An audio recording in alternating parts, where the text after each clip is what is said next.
When you take a stop and look and see crazy things in this black history, across the ocean and across the seas, now is the time to be free.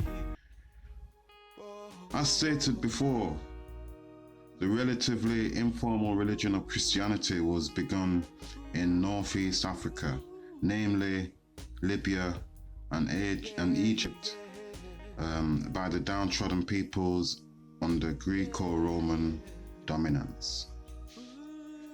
This underclass could be broken down into three groupings, the first two being the Jews and the Samaritans, who were mainly peasants and slaves, while the third was made up of the local African farmers. Looking back at the history of the Jews as it relates to the African experience, we have already uncovered inconsistencies between biblical history as it is told and the actual recorded histories. The recorded history shows us that the first two foreign groups to enter Africa did enter from the Near East, but neither of them were monolithic in their religious practices. The first, a Canaanite grouping who settled in a small area close to the border, established the 14th dynasty, operating with approval from the already established Egyptian rule of the 12th dynasty, causing it to become the new, slightly reduced 13th dynasty. The second of these groupings, the Hyksos, who became the 15th dynasty, were eventually chased out of the territory they held in northern Egypt by a pharaoh whose name was very similar to Moses, the prophet of the Exodus story. His name is Yamos the First. Moses being a name that in the ancient Egyptian language relates to somebody who is a professor in the ancient Mestory system, bearing no relation to any name of the Asiatic rulers of the 14th and 15th dynasty.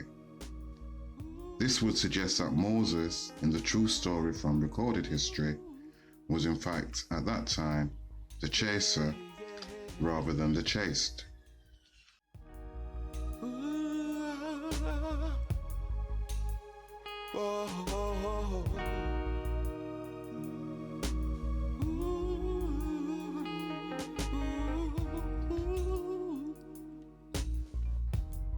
Yeah, yeah.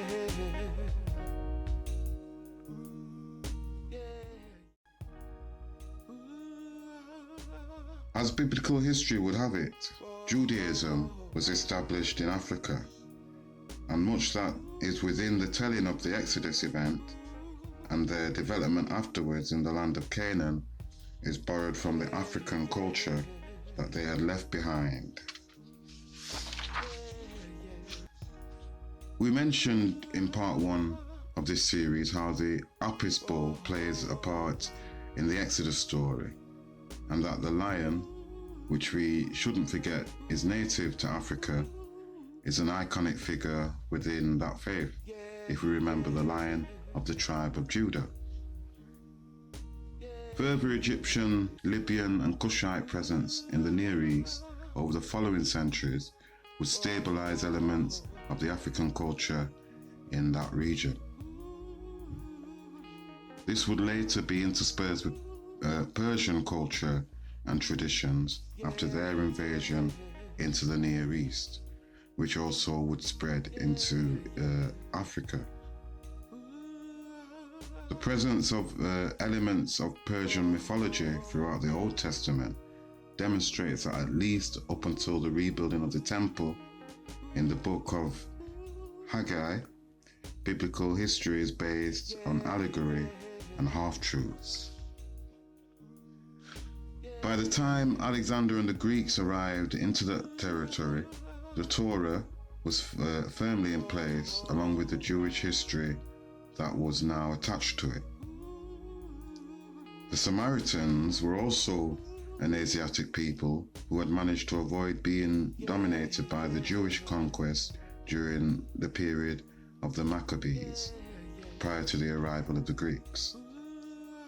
The indigenous farmers had largely been converted to the combined Asor Apis faith imposed on them by the Ptolemaic Greeks with a deity called Serapis.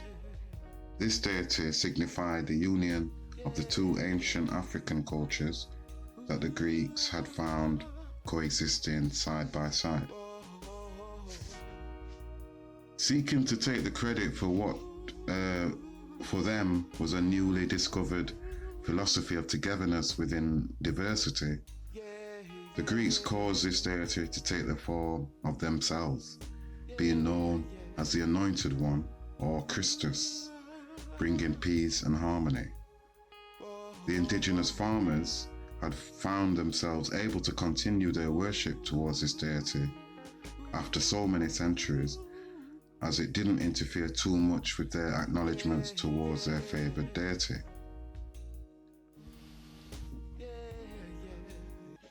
This idea of bringing two cultures together under one spiritual banner would prove to be the inspiration for bringing the three cultural groupings of Jew, Samaritan, and indigenous farmers together under a new Christus by 50 BC, 50 CE. The intention was to create a unified force against Roman domination and oppression under Emperor Claudius. By the time the faith had arrived in Ethiopia 300 years later, anti-Roman sentiment was still strong amongst the faithful, and the Ethiopians' assessment of the scriptures would have differences to what would become Roman Christianity in accordance with the books of their newly authorized Bible under Constantine Caesar. This would see them invade into Nubia in search of the treasures believed to have been looted from the ancient Egyptian temples, interpreting the stories of Moses to Solomon to have swung in that direction. This can be accepted as being the first instance of Ethiopianism being inserted into the multicultural spiritual movement of Christianity that was developed further in the north.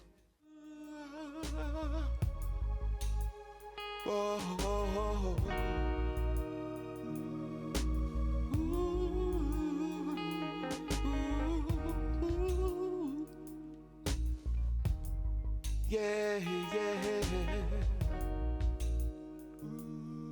yeah. I'm a rebel, rebel in the morning, rebel in the evening too. I'm a rebel, rebel. Ooh,